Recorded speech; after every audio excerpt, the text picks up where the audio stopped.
Hello and welcome to the GCSE Physics tutorial for topic P6 waves. This is part 2 and we'll look at transverse and longitudinal waves, reflection and refraction, and sound and ultrasound. First of all, longitudinal waves.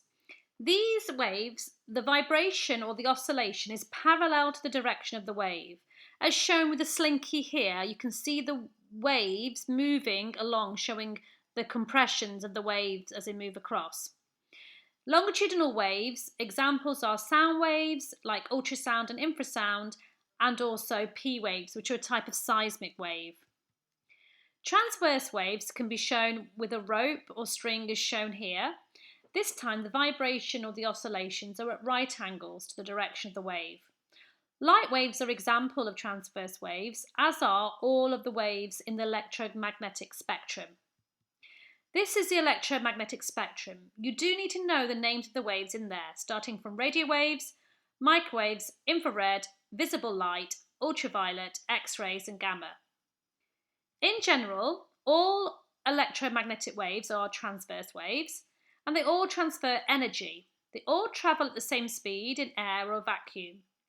As you go from left to right, they increase in frequency and decrease in wavelength. Because they increase in frequency, they actually carry more energy, and so the danger can increase as you go along. Radio waves have no harmful effect on the body. Microwaves have a slight heating effect. Infrared can burn the skin if close enough. Visible light can damage eyes. Ultraviolet, X-ray and gamma are all ionizing. So ultraviolet can cause skin cancer and X-ray and gamma can cause cancer. You will have heard of the term ionizing before in the radiation topic. You need to know the uses of these waves. So, starting with radio waves, these are produced using an alternating current and a transmitter, and they can be long waves or short waves. They're generally used for communication, like radio and TV and Bluetooth. Microwaves, these are obviously used in microwave ovens and are absorbed by water molecules and heat up food. But they're also used in satellite communication and mobile phones. Infrared is given out by hot objects, so it can be used to detect and monitor temperatures like infrared cameras. The infrared is also absorbed by objects, making them hotter, so they can be used in heating elements like a toaster or a grill. Visible light, one of the uses is optical fibres, which uses visible light to transmit information over long distances. Ultraviolet is used for security markers, detecting forgeries, sunbeds and UV lamps, and it's used because fluorescent objects absorb UV light and give out visible light. X-rays can pass through the skin but are not absorbed by bones, so they can be used in hospitals to look at bodies. They can also be used in security in airports. Gamma rays can be used to treat cancer and in medical tracers, which we've mentioned in the radiation topic. Remember, they're weakly ionizing but are highly penetrating. You pause the tutorial now and try these two questions. Two examples of each type of wave. You can pick any of the waves for transverse from the electromagnetic spectrum and also light. For longitudinal, the most common wave is sound, and then you can also say ultrasound, infrasound. The dangers of electromagnetic waves. Remember, as you go from radio waves to gamma rays, the frequency increases and the waves carry more energy, so they become more harmful. Radio waves are harmless, as are microwaves, which have a slight heating effect on the body. Infrared can burn the skin if the intensity is high enough. Visible can damage the eyes, but the most dangerous ones are the last three. Ultraviolet, X-ray and gamma are all ionizing. Ultraviolet can cause skin cancer and damage eyes. X-ray and gamma can cause cancer in the body. Moving on to reflection. So when you draw reflection diagrams, you need to make sure you use a pencil and a ruler. The rule of reflection is the angle of incidence equals the angle of reflection. In other words, the angle that light goes into a mirror equals the angle that it's reflected at. When you're drawing a reflection diagram, you always have to draw a normal. A normal line is a line at right angles to the mirror, as shown as a dotted line. Diffuse reflection is when light is reflected and scattered in all directions, and that's on a rough surface. A specular reflection is when light is reflected in a single direction on a smooth surface, like a mirror. When you are studying the image produced from a mirror, remember it will be the same size and it will appear to be the same distance away. So, for example, this cake appears to be the same distance behind the mirror as it is in front of the mirror. However, the image will be inverse, so left and right will be the other way around. Refraction. This is when waves change direction at a boundary, like air or water. When a wave enters a more dense material, it slows down and bends towards the normal. When a wave enters a less dense material, it speeds up and bends away from the normal. You can see this in these diagrams here. If you shine light directly into a glass block, it won't bend or refract. But when you shine it at an angle, you can see here, rather than the light wave carrying on, it bends towards the normal. And here, rather than carrying on like this, it bends away from the normal.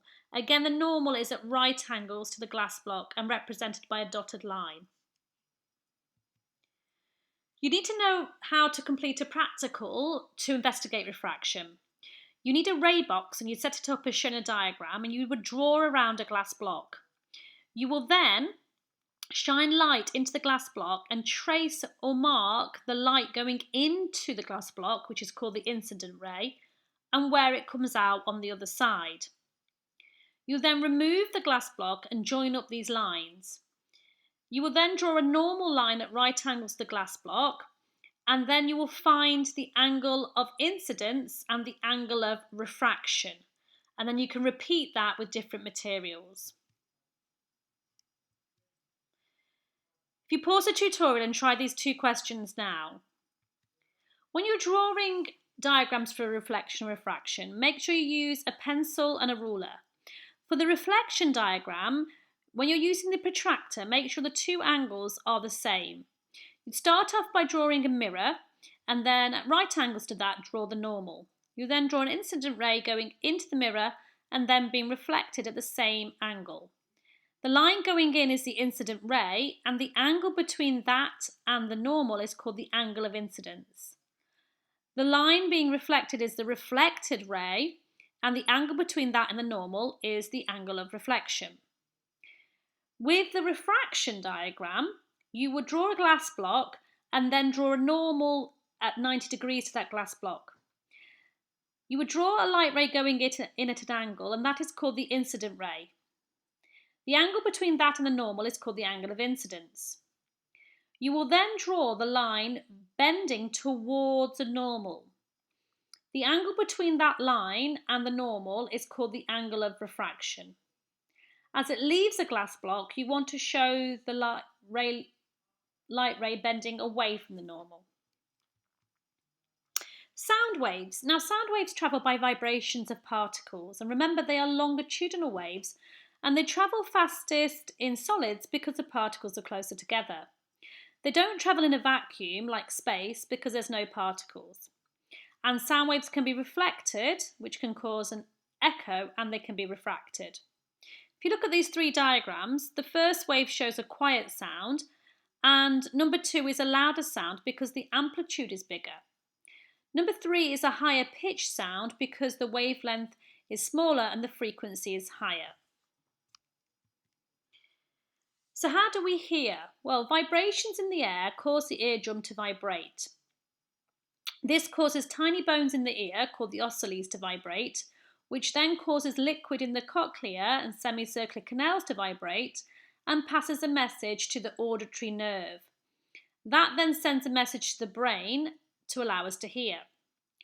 As shown on the diagram, humans have a hearing range of 20 to 20,000 Hz.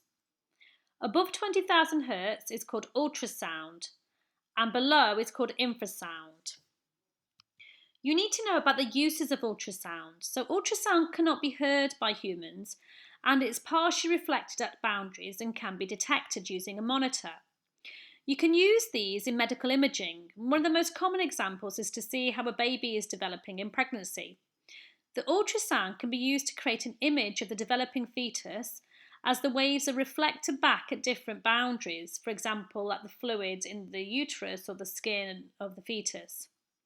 They are also used in industry to find cracks or holes in pipes, and in sonar, they can be used to find the depth of the water or to locate objects in the oceans. Seismic waves. These are waves that can be used to detect the density of the Earth. They're created by explosions and earthquakes. Now, the Earth is made of a crust, which is solid, and a mantle, which is solid. The outer core is actually liquid, and the inner core is solid. Seismic waves can be detected with a seismometer, and they refract at different boundaries. If you look at the diagram, seismic waves change speed gradually when they go through a material and create a curved path. When they change speed quickly, this is when they're going from one kind of material to another. So, for example, going from a solid to a liquid. This time they create a kink. There's two types of seismic waves. P waves are longitudinal and can go through solids and liquids, and they travel faster than S waves. S waves are transverse and can travel through solids but not liquids, so they can't travel through the outer core. If you pause the tutorial and try this question now. So remember to say, first of all, that both P and S waves are seismic waves. P waves are longitudinal, can travel through solids and liquids and travel faster than S waves. S waves are transverse and can only travel through solids, not liquids, and they're also slower than P waves. Seismic waves can be used to find the structure of the Earth. So, for example, S waves will not go through the outer core, but P waves will, and so this tells us that the outer core is liquid. In summary, we've looked at transverse and longitudinal waves, reflection and refraction, and sound and ultrasound.